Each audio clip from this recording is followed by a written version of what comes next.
Hello, class. Sorry I'm a little late with the video. Not too bad. I was just really busy this morning doing paperwork. I got tasked a bunch of paperwork, and they're like, "Do it now, please!" And so I did.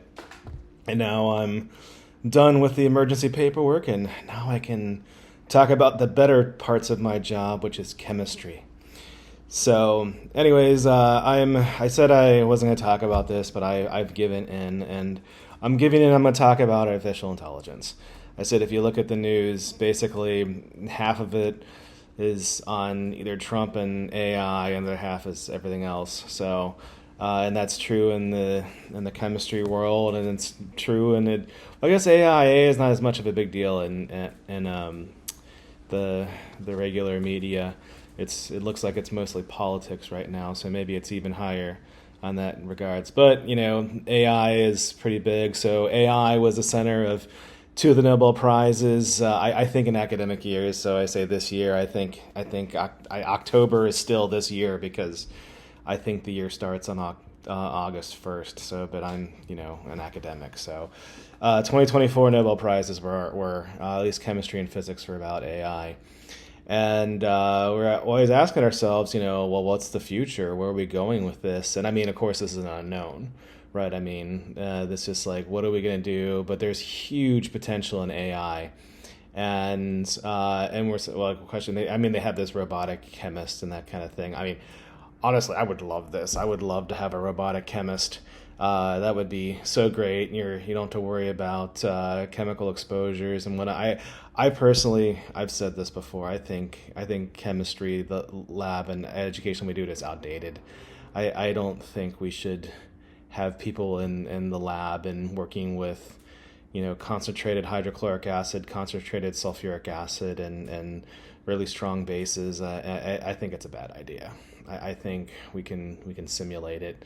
And why should we teach 1/12 of the population, how to do this stuff? 'Cause that's essentially what we're doing right now in the up and coming generations. We're teaching 1/12 of the population. Anyways, this is not my time to talk about that. But this is an interesting article. It goes through and mentions quite a few. Of course, we've heard of ChatGPT. And talking about so BASF, it comes later in the article. That's a German company. It's the biggest chemical company in the world. The other one, the American one that's huge, is Dow Chemical. Dow is really huge, so it's probably number two. I don't have it in front of my, that I'm in front of my eyes, but I would wager it's probably number two. But BASF is a huge force in chemical companies, and they use AI. A lot of people use AI, right? I mean, and they're doing it, of course, for greedy reasons because it's cheap, right? I mean, why should I employ more people when I can just, run a program that doesn't require health benefits and I have to pay taxes for, right? So it's like, well, what can we get rid of people for? And I mean, the truth of the matter is we're not there yet, but we're getting scary.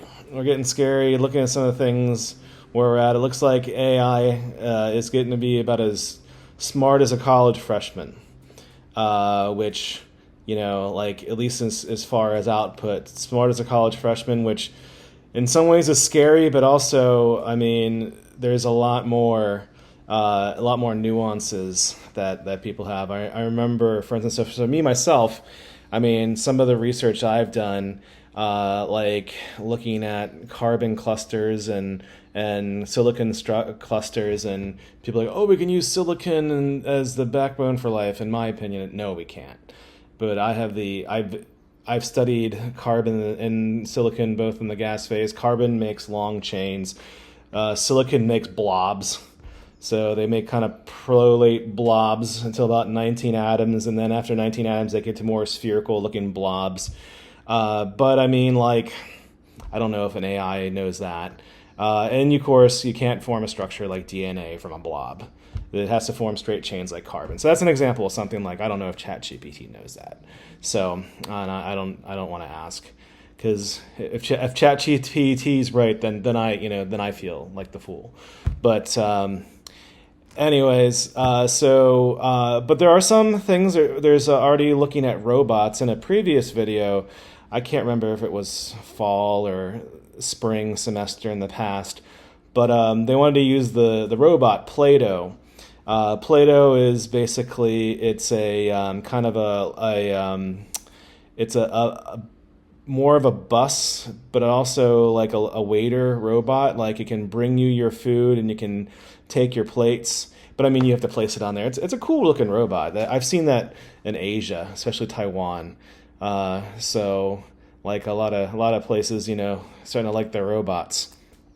So, but I mean, again, in terms of chemistry, that's fine. If someone wants to wash the dishes and I don't have to, like, of course, why do you want to do that? But for us humans, what does our future have? And I mean, this is true for the sciences. We have to have the higher level of thinking. So we have to be smarter than a freshman in college, right? Because the freshman in college stuff, I mean, AI can do that. AI can do that now, right? So in the future, it's going to get even smarter.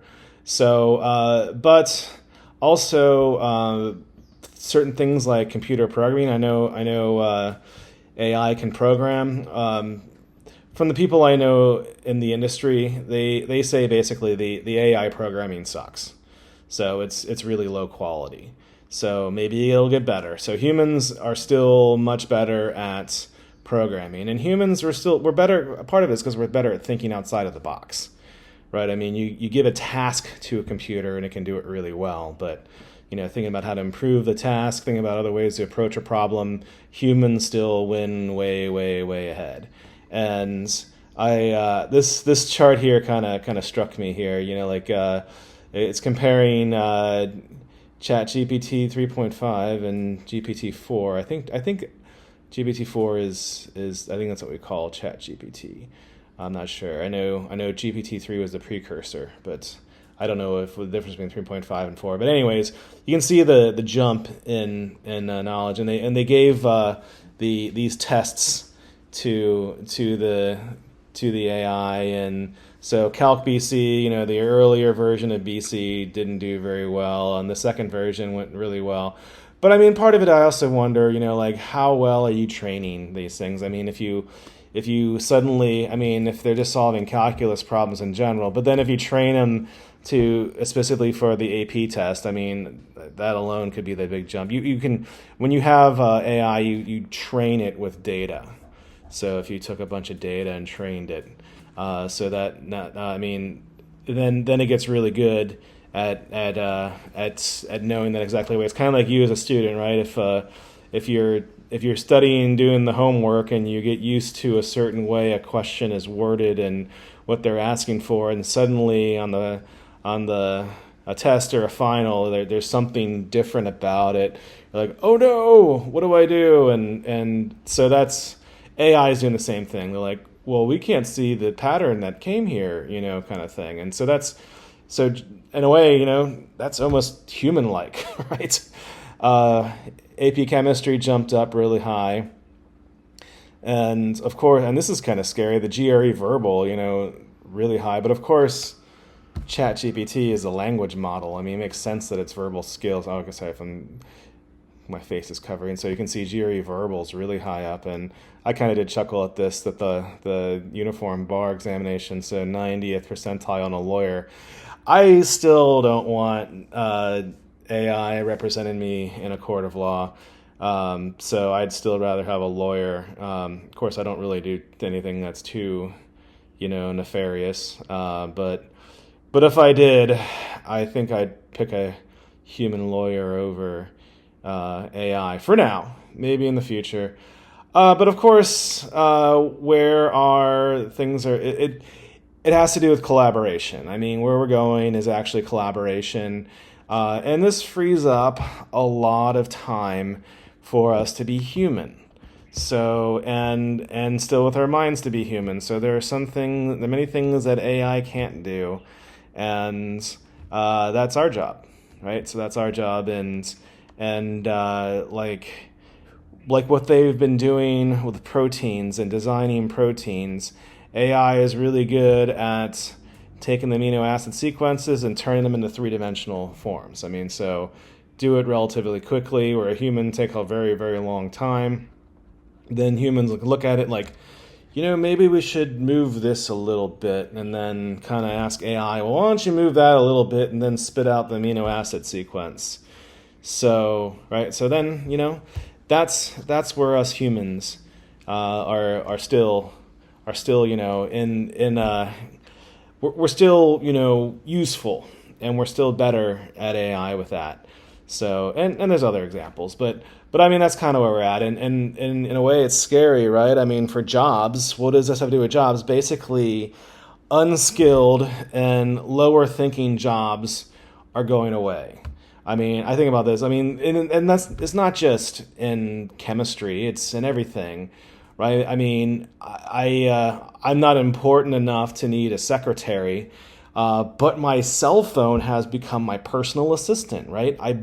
I book appointments. I can do it online, and it goes to the calendar on my cell phone, right? If I want to take a trip, I can use an app on my cell phone to take a trip, and then I can check in. I don't even need to get a paper boarding pass if I don't want to. I can just check in on the app, go through security, and that apparently now, I mean, you can, if you have under certain circumstances, I mean, I have global entry. I mean, coming in the country, even they scan my face, and I don't even have to show my passport, right? I mean, it's amazing how streamlined things are going. So, sorry if I'm starting to sound like a boomer. I'm not a boomer. I'm a millennial. So I can yell at clouds.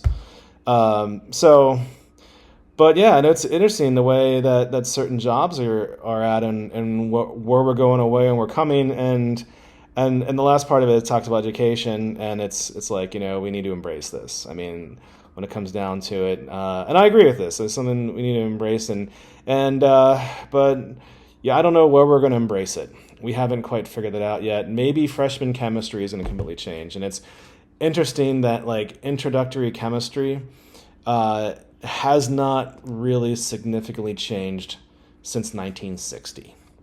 And but if you look at the topics that we've taught, so basically Linus Pauling, famous chemist, wrote a textbook on introductory chemistry, and honestly, every single textbook is just that same book, but with prettier pictures.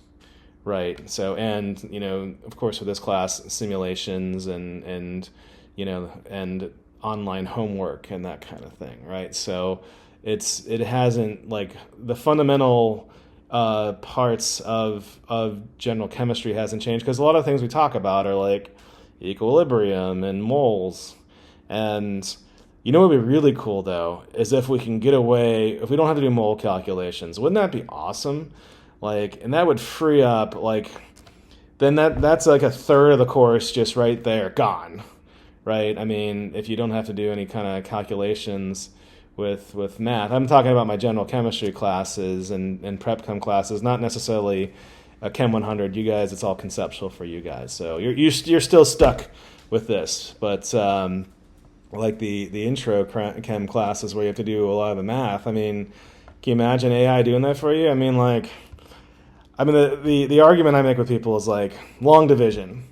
I know how to long divide. I haven't done long division since like the 5th grade, or when I don't remember exactly when I learned it, but I haven't done it since then. No one said, here, divide these two big numbers and then put the thing and the number and then multiply it and have go down and subtract and that kind of thing. Like I said, I haven't had to do that since grade school days. And I mean, like, of course, I just use a calculator. And I use it on my cell phone too, right? I don't even grab a real calculator. I use an app on my cell phone. Like where is this madness going, kind of thing. But I mean, like not even now. I don't miss long division, and I think there's a lot of things that we won't miss as humans. But of course, in a way, it'll make us dumber, because one of my guilty pleasures, I like to watch some of those survival shows like Alone and that kind of thing, and then I imagine myself trying to survive out in the wild, and I wouldn't last half a day. I mean, come on now. Maybe 2 nights before I started getting hungry and the bears scared me, then I'd call out of there. But humans used to be like, oh, that's nothing. You take a human, 100,000 years ago, and that'd be like, yeah, it's every day of my life. Now we have like shows like, look at these amazing people. Like, I mean, pretty soon, like I think about even when I was a kid, we would memorize our friends' phone numbers. Like I know like 2 phone numbers. So, and one of them's 911, right? Everything else is stored in my phone. So, that's how, we're getting lazy, and that's one of the side effects is we will continue to get lazy. Well, I guess I shouldn't say lazy. We store our data and our processes somewhere else. So we store our ability to do arithmetic in apps and cell phones, and so it's still there, but it's just placed outside of our heads. And that's one of the things us humans have shown to do, that we are placing things outside, and we're starting to delegate some of our thinking, which is dangerous, but it's also exciting at the same time. So where are we going to go with this? And of course, I don't have an answer for you, but it's kind of cool, right? Kind of cool where we're going, and how far we've gone along, and how quickly it's amping up, and we're going even faster. Like, for instance, look at this. I can't zoom in on here, but if you see, there are 10 to 108th potential carbon-based molecules that we could use to make sustainable processes and products. And I'm like, can you imagine a human going through this? No way. A human, you'd have to have, millions of humans extremely trained to go through that. Or we could program an AI to go through things and say, the AI might like, this one looks a little promising.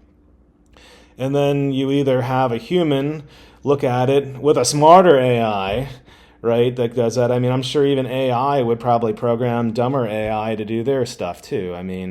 So it's, who knows what's going to happen in the future. So sorry if I'm talking long-winded on this. I'm curious to see where this future has to go. But again, apologies for a little later video. Hopefully you still enjoy it, and hopefully your week is going well, and you're looking forward to the weekend and relaxation and or studying chemistry, whatever, another class, of course. So, but that I will bring this to an end, and also remind you, if you have any issues that you're dealing with, lack of basic needs, mental health challenges, other academic issues, or other category that I'm not mentioning I'm not mentioning it just because I don't know if you need help with anything. If you need help with something, and you feel that myself or my network could be of assistance to you, please, by all means, reach out to me, and I will do what I can to help. So, aloha.